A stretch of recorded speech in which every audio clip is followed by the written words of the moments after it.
Good morning students. मैं Ravi Kumar, lecturer computer science department, GPC Dungarpur. Students, last के video में हमने इंट्रोडक्शन टू ऊ फीचर्स देखे थे VB.NET में, जिसमें हमने क्लास, ऑब्जेक्ट एंड ओवरलोडिंग ये हम समझ चुके हैं। आज के लेक्चर में हम देखेंगे ओवरराइडिंग एंड स्ट्रक्चर। तो यहाँ पर जो ओवरराइडिंग और ओवरलोडिंग है वो दोनों ही पॉलीमॉर्फिज्म में आते हैं। सबसे पहले हम ओवरराइडिंग देखते हैं कि ओवरराइडिंग क्या होता है। Overriding in VB.NET is a method by which an inherited property or a method is overridden to perform a different functionality in a derived class। तो ओवरराइडिंग है वो सभी ऑब्जेक्ट ओरिएंटेड लैंग्वेजेस में होता है। इसमें क्या होता है कि हम जैसे ओवरलोडिंग में करते थे ना, एक ही नाम से कई फंक्शन बनाते थे, लेकिन ओवरलोडिंग में जो फंक्शन बनाते थे वो सब एक क्लास के अंदर ही होते थे। लेकिन ओवरराइडिंग में क्या होगा कि एक हमारा जो फंक्शन होगा वो बेस क्लास में होगा, ठीक है, जो पेरेंट क्लास है, फिर उसको हम डिराइव करेंगे, उसको इनहेरिट करेंगे। तो जो डिराइव्ड क्लास, जो चाइल्ड क्लास बनी है, उसमें भी हम सेम नाम से वही फंक्शन बनाएंगे, लेकिन उसके अंदर की जो बॉडी है उसको हम चेंज कर सकते हैं।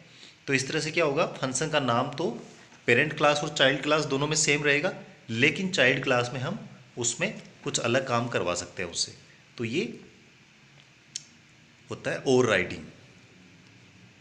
VB.NET में ओवरराइडिंग एक तरीका है जिसके द्वारा हम जो विरासत में मिली हुई प्रॉपर्टी, विरासत में जो चाइल्ड है उसको पेरेंट जो क्लास से मिला हुआ है, जो फंक्शन, सब फंक्शन मिलेंगे उसको प्राइवेट के अलावा, तो वो सब एक विरासत में उसको प्रॉपर्टीज मिल जाएगी। तो उसमें हम क्या करेंगे, डिराइव क्लास के अंदर उसको मॉडिफाई कर सकते हैं, अलग कार्यक्षमता है उसको प्रदर्शन करवा सकते हैं उसी मेथड में। इस चीज़ को हम बोलते हैं override. The base class function is declared using a keyword overridable, and the derived class function where the functionality is changed contains a keyword overrides।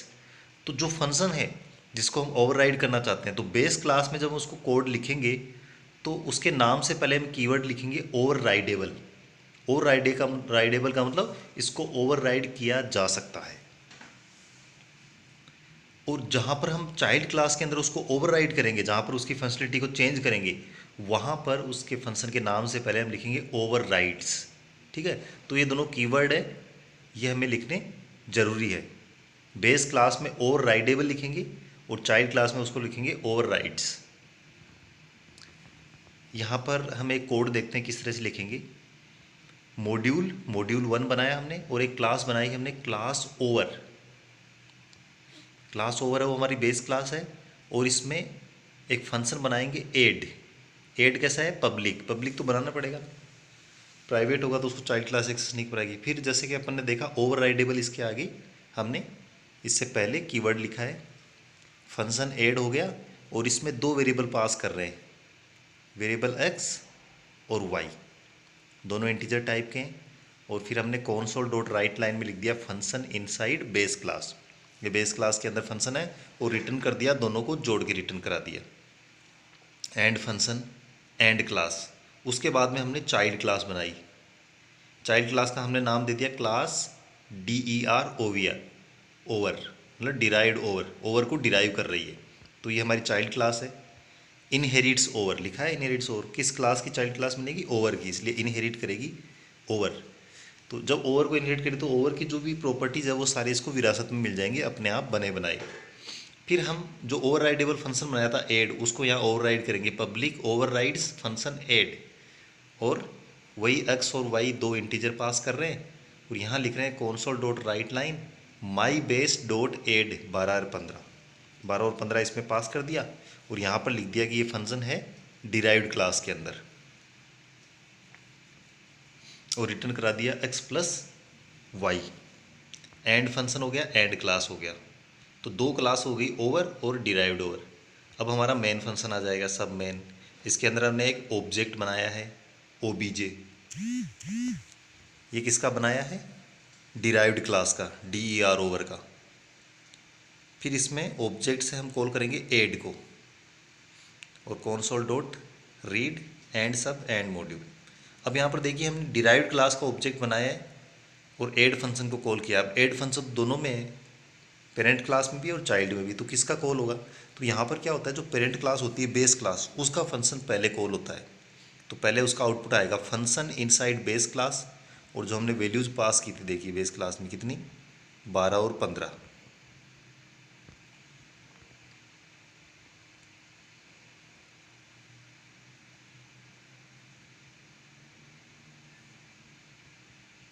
ठीक है,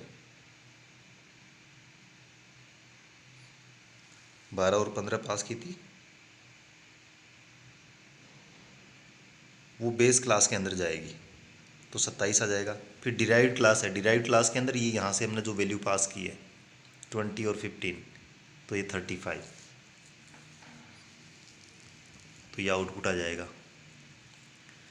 इसका डिस्क्रिप्शन ये है कि in the above overriding example the base class function add is overridden in the derived class using the mybase.add 12 or 15 statement. So first the overridden value is displayed, then the value from the derived class is displayed. सबसे पहले base class का function call होता है जब हम overriding करते हैं, तो उसके बाद में होता है चाइल्ड क्लास का। इसके बाद में हम देखते हैं स्ट्रक्चर। स्ट्रक्चर हम सी लैंग्वेज से पढ़ते आ रहे हैं, सी लैंग्वेज में था, सी प्लस प्लस में सब में था, लेकिन सी लैंग्वेज का स्ट्रक्चर था उसके अंदर हम सिर्फ वेरिएबल्स को स्टोर करा सकते थे, फंक्शंस नहीं आ सकते थे उसमें। लेकिन इसमें जो ऑब्जेक्ट ओरिएंटेड लैंग्वेज का जो स्ट्रक्चर होता है उसके अंदर वेरिएबल के साथ साथ फंक्शन भी इसमें आ सकते हैं। तो VB.NET में स्ट्रक्चर है वो एक कंपोजिट डेटा टाइप है।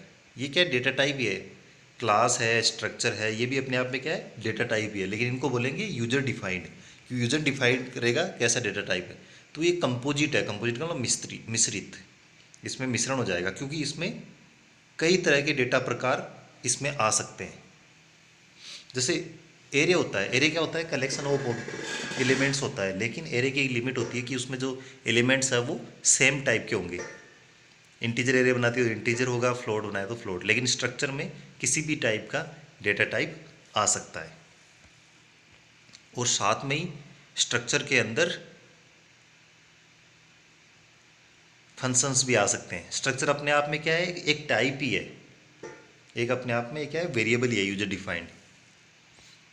और स्ट्रक्चर के हम ऑब्जेक्ट भी बना सकते हैं जैसे क्लास के बनाते हैं। स्ट्रक्चर है उसके अंदर फील्ड्स भी आएंगे। फील्ड्स क्या था, ग्रुप था ना किसका, वेरिएबल्स का। फील्ड्स, मेथड्स, मेथड्स आ सकते हैं, मेथड का मतलब फंक्शंस जो रहेंगे, रूटीन्स, कांस्टेंट रहेंगे, कंस्ट्रक्टर रहेंगे, प्रॉपर्टीज रहेगी, इंडेक्सर रहेगा, ऑपरेटर रहेंगे, और इवन स्ट्रक्चर के अंदर दूसरी स्ट्रक्चर भी हो सकती है। स्ट्रक्चर को डिक्लेयर करना और ऑब्जेक्ट क्रिएट करना देखते हैं। स्ट्रक्चर को डिक्लेयर करने के लिए स्ट्रक्ट कीवर्ड का उपयोग हम करते हैं। कुछ इस तरह से हम करते हैं, माई स्ट्रक्ट, और इसमें दो वेरिएबल लिए हैं एक्स और वाई, दोनों को पब्लिक बनाया है और इंटीजर टाइप के हैं, और नीचे एंड स्ट्रक्चर कर देंगे, और ये सिंगल कोट के अंदर माई स्ट्रक्ट है वो यहाँ पर कमेंट हो जाएगा। The object of a struct can be created by using the new operator as follow। तो जब स्ट्रक्चर है उसका हम ऑब्जेक्ट बनाएंगे इसका, तो कैसे बनाएंगे, dim ms as knew my struct. तो यहाँ पर ms क्या बनेगा, एक ऑब्जेक्ट बन जाएगा। The individual member of a struct can be accessed by using the dot operator as showing below. ms.x equal to 10 और ms.y equal to 20। Structs and fields, VB.NET की एक स्ट्रक्चर में फील्ड हो सकते हैं, और ये जो फील्ड्स हैं उनको हम पब्लिक, प्राइवेट या इंटरनल बना सकते हैं। ये हमें याद रखना है कि स्ट्रक्चर के अंदर हम फील्ड को सिर्फ डिक्लेयर कर सकते हैं, उनको इनिशियलाइज नहीं कर सकते हैं। जैसे आपने यहाँ देखा, यहाँ एक्स और वाई ये सिर्फ डिक्लेयर किया है हमने स्ट्रक्चर के अंदर, इनकी वैल्यू कहाँ डाली है, इसका ऑब्जेक्ट बना के फिर नीचे मेन फंक्शन के अंदर डालेंगे। तो स्ट्रक्चर के अंदर हम इनको इनिशियलाइज नहीं कर सकते हैं, तो ये एक लिमिटेशन होगी स्ट्रक्चर की। जबकि हमने देखा कि क्लास के अंदर हम उनको इनिशियलाइज भी कर सकते थे। तो इन स्ट्रक्चर को है जो वेरिएबल बनाए स्ट्रक्चर में उनको इनिशियलाइज करने के लिए हम कंस्ट्रक्टर का उपयोग कर सकते हैं। तो इस कोड में हम इसको समझ सकते हैं। इम्पोर्ट्स सिस्टम एक स्ट्रक्चर बनाई my structure my struct public A as integer public B as integer और एंड स्ट्रक्चर हो गया। Class my client public shared sub main function लिया। मैन के अंदर हमने एम एस करके माई स्ट्रक्ट का एक ऑब्जेक्ट बनाया। ए और बी की value 100 and 200। Dim sum as integer sum एक वेरिएबल लिया और उसमें क्या किया M S dot X A जो वेरिएबल था हमारा और M S dot B A और बी दोनों को जोड़ के इसमें असाइन कर दिया और यहाँ पर सम को प्रिंट करवा दिया है। ठीक है, तो ये हमारा ऑब्जेक्ट ओरिएंटेड जो फीचर्स हैं VB.NET में, इसमें ओवरराइडिंग और स्ट्रक्चर दोनों चीज़ें हमने देखी। Thank you very much for watching.